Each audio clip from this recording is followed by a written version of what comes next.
there's some things that could happen this weekend.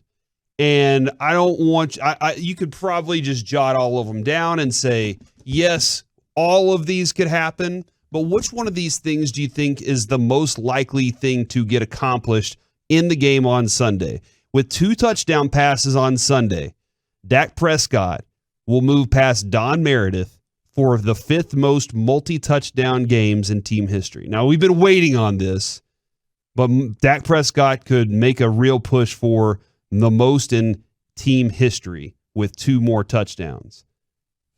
Do you think the way that this offense has looked over the last 3 games that you're convinced that he can get this accomplished this weekend? Let me click on his name here. I actually had him pulled up on ESPN.com. I know he has 25 touchdowns this year. Game log. The last time he threw 2 touchdowns in a game was versus the Raiders on Thanksgiving, and he did it against the Falcons on November 14th. So he had 0 against Kansas City, 1 against New Orleans, 1 against Washington, 1 against the Giants. Before that, he did have some really nice games. In fact, he was on a streak of 1, 2, 3, 4, 5, 6 games in a row where he threw 2 or more touchdowns in a game. I will lean towards yes. Okay. He will. See, my thing is the Cowboys but not more than 2. The Cowboys haven't really trailed in these 3 games. And you're talking about that Raiders game was the last time that happened. They needed to score. They needed to push the ball and go after it because they weren't doing well in that game. I'm not convinced, except for maybe Arizona, that they'll trail again this regular season because the opponents are just that bad. And I think that they're going to try and stick to we don't have to go out and air it out the way in order to catch up in this game.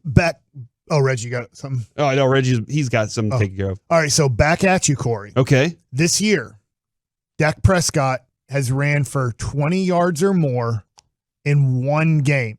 That was 4 carries for 35 yards against the Carolina Panthers on October 3rd. His next highest game was 2 carries for 16 yards against the Denver Broncos. Will Dak Prescott carry the ball for 20 yards or more in not only any of the regular season games, because I get how that could be an easy no. Mm-hmm. Come playoff time. Okay.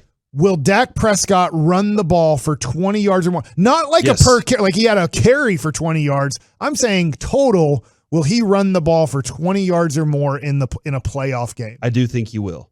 And my reason being is I am convinced that somebody in the organization has said, hey, don't run unless it matters. And none of these games matter. I know they matter, but we want you to be, and Jerry said it multiple times, we want him to be judicious.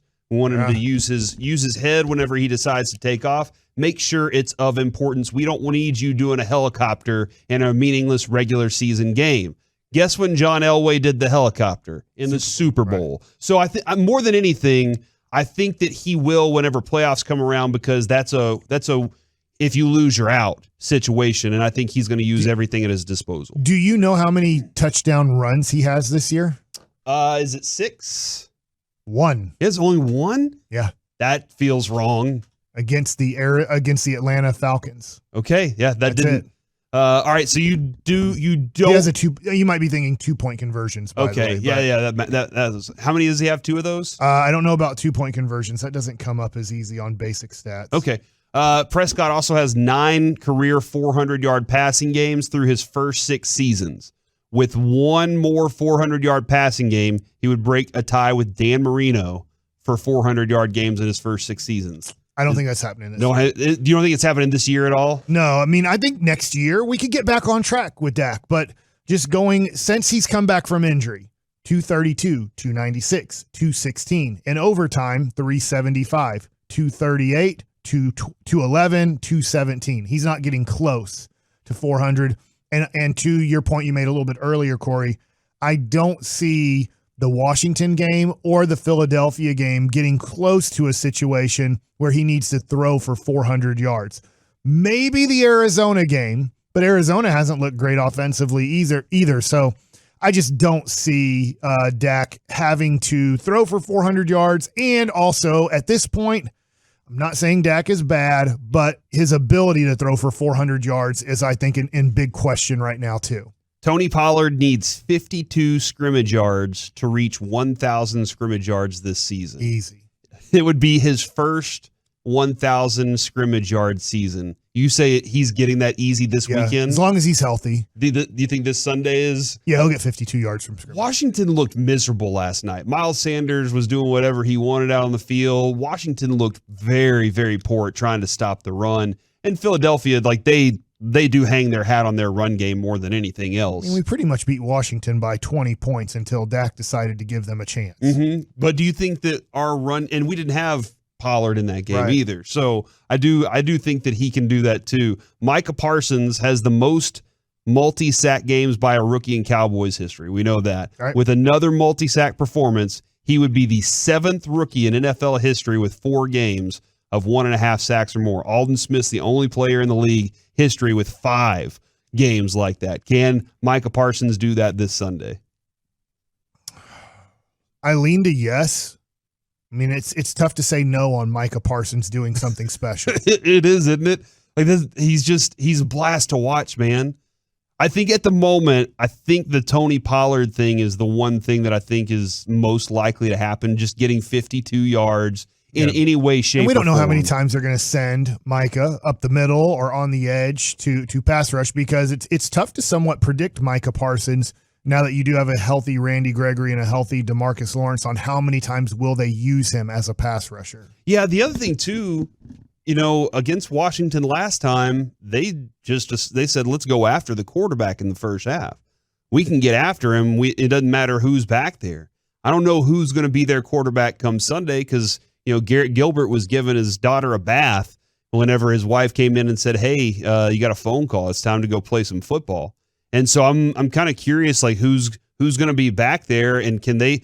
And he looked like he was terrified for his life last night, Garrett Gilbert, because the pass rush was getting to him so much. They have a bad offensive line, and I think that if they really want to do some more damage on Sunday, they can go out there in the first half and put the pedal down. And if they wanted to keep it going in the second half too, they could as well. It is interesting though. Mike McCarthy was talking about overtraining his team in 2006. And I wonder if he's how much more consideration. One of the reasons the players love him is because he is looking out for their health. He's not overusing them. Broadus talks about this all the time about how he's making sure he's watching the GPS on them and keeping track of what their bodies are doing. And I think that there is part of me that's like, man, are they going to pull the pedal off at some point on the defense and say, we're not sending you on everything. Let's let your bodies be ready for the playoffs a little bit too, not overtrain. They don't get to train anymore. The players eliminated that. Well, they're 9. He said, if you look at the schedule right now, during his press conference earlier, he said our practices, our work is about 90 minutes shorter per week than it was in the first week of the season. So they've scaled back as the season's gone on because your body is in a different place. Yeah. I consider the game part of the training too. Okay.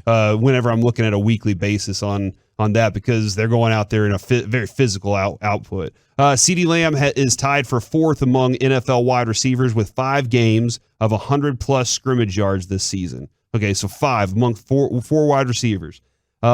His 7 career games with 100 scrimmage yards are the second most 100 scrimmage yard game by a Cowboys receiver in his first 2 seasons by Bullet Bob Hayes.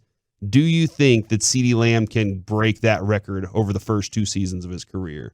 What's the record again? Tied for 4th among NFL wide receivers with 5 games of 100+ scrimmage yards this season. He has 7 career games. It adds in possibly running the ball 2 or 3 times. He has 7 games with 100 scrimmage yards or more.